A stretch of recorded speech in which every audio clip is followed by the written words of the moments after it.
দমদমে নির্বাচনী প্রচারে বিরোধী দলনেতা শুভেন্দু অধিকারী, সেখানে ছবি আপনাদের দেখাবো। দমদম হনুমান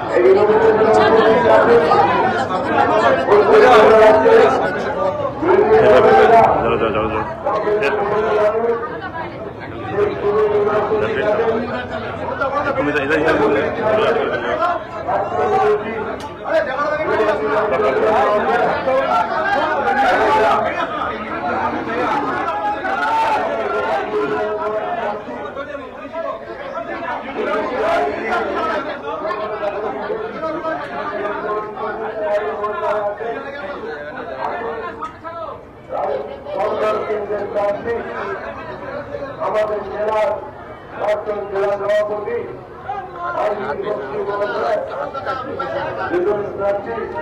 আমরা যারা কার্যকর্তা আছি দাদা ওটা ফটোগ্রাফির সময় এরকম হয়, মানতে হবে, প্রফেশনাল না, তাই বুঝতে কাট করো না দাদা, সামনে চলে যাবো, তোমার পুরো কাট হয়ে যাবে। আমার দরকার আছে।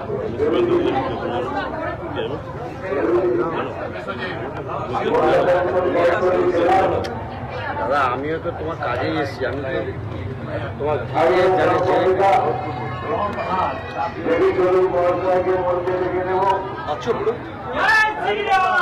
দমদমে ভোট প্রচারে বিরোধী দলনেতা শুভেন্দু অধিকারী গেলেন এবং তারই পাশাপাশি সেখানে দেখা যাচ্ছে রাজারহাট গোপালপুর প্রার্থী বিজেপি প্রার্থী তরুণজ্যোতি তিওয়ারি তার সমর্থনে প্রচারে গেলেন দমদমে এবং দমদমের হনুমান মন্দিরে পুজো দিলেন তিনি।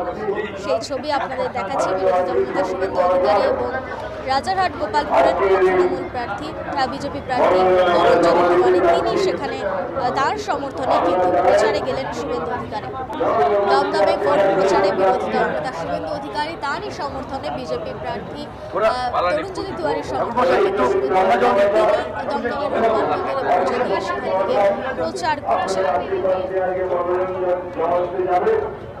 উপস্থিত আছেন সকলের মনের মানুষ, কাজের মানুষ,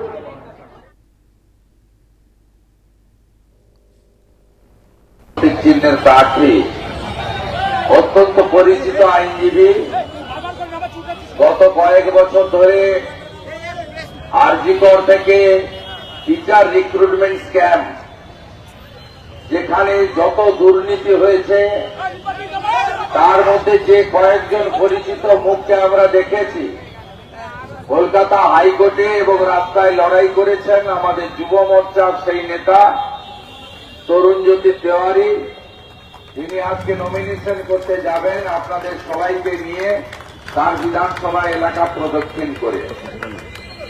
সাথে আছেন আমাদের দমদমের প্রার্থী আরেক বিশিষ্ট আইনজীবী, নম্র বিনয়ী সজ্জন, এলাকার ভূমিপুত্র, আমাদের দলের রাজ্য কমিটির সদস্য তথা প্রাক্তন জেলা সভাপতি ভাতৃপ্রতিম অরিজিৎ বক্সি মহোদয়। আমাদের মতে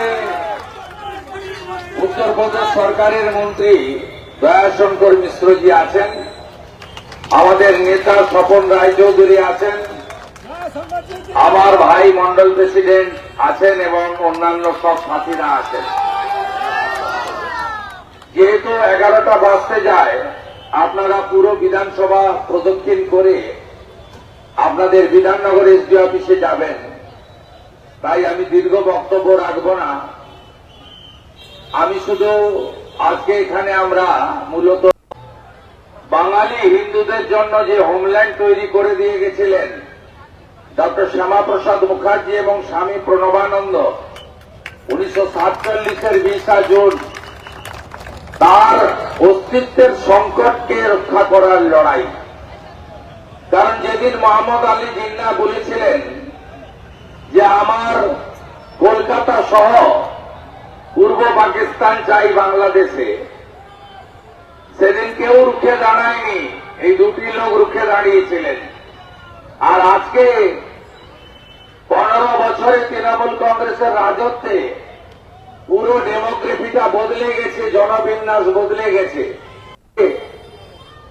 আপনারা ধর্ম বাঁচানোর জন্য, মহিলার ইজ্জত সম্ভ্রম বাঁচানোর জন্য প্রাণ বাঁচানোর জন্য এপারে চলে এসেছিলেন।